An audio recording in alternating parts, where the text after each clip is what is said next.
হজর অধিপতি সাতেরুন। সে ছিল জারমুক বংশের অন্তর্ভুক্ত এবং একজন আঞ্চলিক রাজা।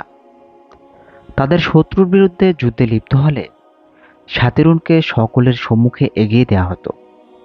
তার দুর্গ ছিল দিজলা ও ফোরাত নদীর মধ্যবর্তী স্থানে। ইবনে হিশাম বলেন, পারস্য সম্রাট সাপরজুল আখতাফ আলস্য হজর অধিপতি সাতেরুনের বিরুদ্ধে যুদ্ধ করেছিল। ইবনে হিশাম ব্যতীত অন্যান্য ঐতিহাসিকগণ বলেন, হাজর অধিপতি সাতরুনের বিরুদ্ধে যুদ্ধ করেছিল সাপুর ইবনে আব্বাদশির ইবক পাবক। সে শাসান গোত্রের প্রথম রাজা। সে আঞ্চলিক রাজাদেরকে পদানত করে পারস্য সাম্রাজ্যের অধীনে ফিরিয়ে এনেছিল। পক্ষান্তরে সাফুরজুল আখতাফ ইবনে হরমুজ সে উপরোক্ত সাপুর ইবনে আর্দশিরের বহুকাল পরের লোক। আল্লাহই ভালো জানেন। এটি সুহাইলির বর্ণনা।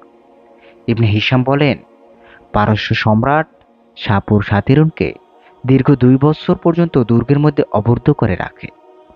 অন্যরা বলেন এই অবরোধের মেয়াদ ছিল 4 বছর। আক্রমণের কারণ এই ছিল যে সম্রাট সাপুর ইরাক সফরে থাকার কারণে অনুপস্থিতির প্রকালে সাতিরুন গিয়ে সাপুর রাজ্য আক্রমণ করে এবং সেখানে লুটপাট চালায়। প্রতিশোধস্বরূপ সাপুর তার উপর আক্রমণ করে এবং অবরোধ সৃষ্টি করে। অবরোধকালীন সময়ে একদিন সাতুরুনের কন্যা দুর্গের ছাদে আহরণ করে। তার নাম নাইরা। সম্রাট সাপুরকে দেখে মেয়েটি আসক্ত হয়। সাপুরের পরনে ছিল রেশমি কাপড় আর মাথায় ছিল মণিমুক্তা ও ইয়াকুত পাথর খচিত স্বর্ণ মুকুট। সে ছিল সুদর্শন ও রূপবান যুবক। নাইরা গোপনে সাপুরের নিকট বার্তা পাঠায় যে, পিতার দুর্গের ফাটক খুলে দিলে তুমি কি আমাকে বিয়ে করবে? সাপুর ইতিবাচক উত্তর দেয়। সন্ধ্যাবেলা সাতিরুন প্রচুর মদপান করে সে নেশাগ্রস্ত হয়ে পড়ে।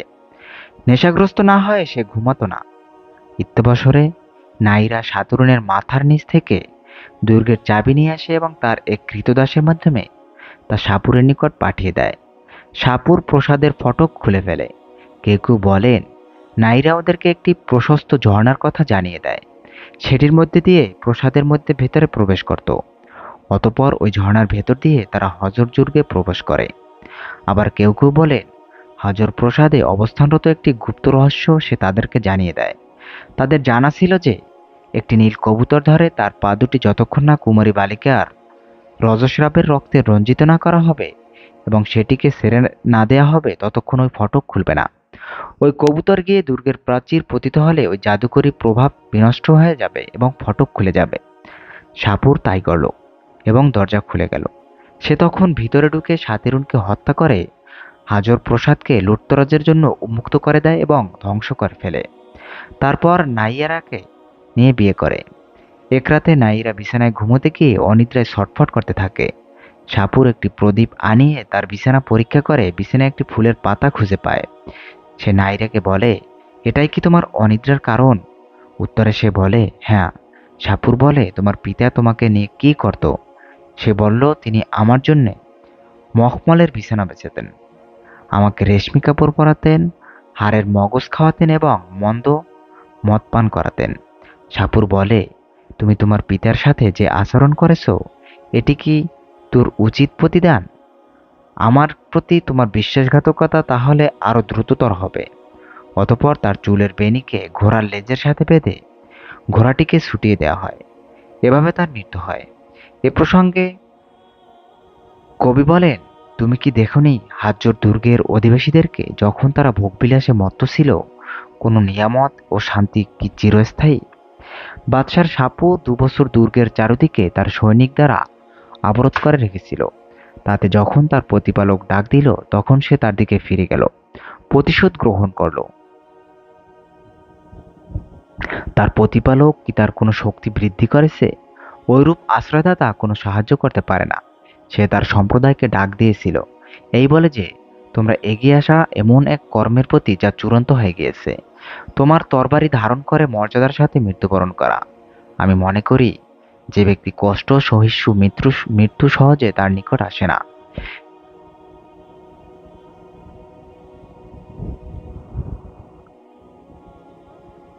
হাওড়ানাগ প্রাসাদের মালিক হল প্রাচীন যুগের অন্যতম খ্যাতিমান রাজা।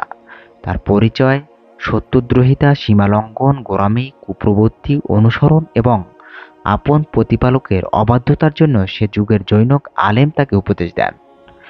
তার পূর্ববর্তী বাদশাহ, রাজা ও রাজ্য রাজত্বের কথা উল্লেখ করে তিনি তাকে উপদেশ দেন যে কেমন করে ওরা সবাই ধ্বংস হয়ে গেল এবং তাদের কেউই অবশিষ্ট থাকলো না। তিনি আরো বললেন, অন্যের নিকট থেকে যে রাজত্ব হস্তান্তরিত হয়ে আপনার নিকট এলো, আপনার মৃত্যুর পর সেটি হস্তান্তরিত হয়ে অন্যের নিকট চলে যায়। উক্ত আলেমের উপদেশ তার মনে গভীর রেখাপাত করে এবং চূড়ান্ত ভাবাবেগের জন্ম দেয়। ফলে তার অন্তর হিদায়াতের দিকে ফিরে আসে। সে একদিন একরাত চিন্তা করে, সংকীর্ণ কবরের ভয় তার অন্তরে জাগে।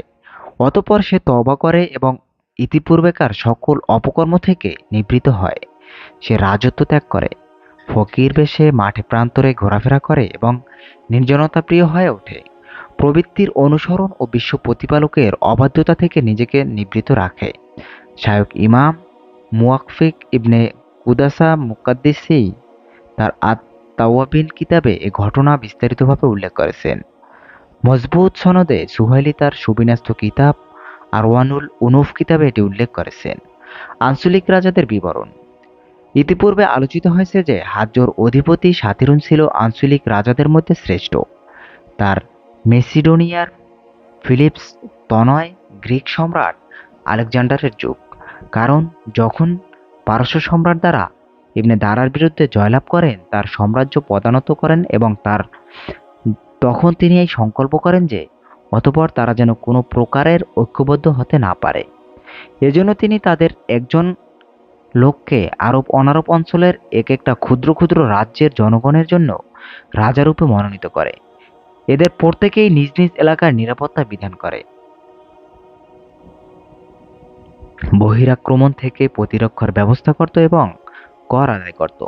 সংশ্লিষ্ট কোনো রাজার মৃত্যু হলে তারই কোনো পুত্র কিংবা ওই সম্প্রদায়ের অন্য কাউকে তার স্থলে রাজারূপে নিয়োগ করা হতো। প্রায় 500 বছর এভাবেই অতিবাহিত হয়। অতঃপর আবির্ভাব হয় সম্রাট আরদশির ইবনে বাবকের। তিনি ছিলেন শাসান ইবনে বাহমান ইবনে ইস্কান্দিয়ার ইয়াসতাসিব ইবনে লাহরাসিব এর অন্যতম পুত্র। তিনি পারস্য রাজ্য পুনরুদ্ধার করে পূর্বাবস্থায় ফিরিয়ে নেয়। তিনি সকল আঞ্চলিক রাজ্য তার অধীনে নিয়ে আসে। আঞ্চলিক সকল রাজার রাজ্যের তিনি বীরত্ব ঘোষণা করেন। তাদের কোনো ধন সম্পদ তিনি অক্ষুণ্ণ রাখেননি। তাদের সংশ্লিষ্ট রাজ্য হাজ্জর পুনর্দখল হয় অনেক দেরিতে। আরবদশিরের মৃত্যুর পর তার মৃত্যুর সাপুর তা অবরোধ করেন এবং তা দখল করে নেন। ইতিপূর্বে যে ঘটনা আলোচনা করা হয়েছে, আল্লাহ তাআলাই ভালো জানেন।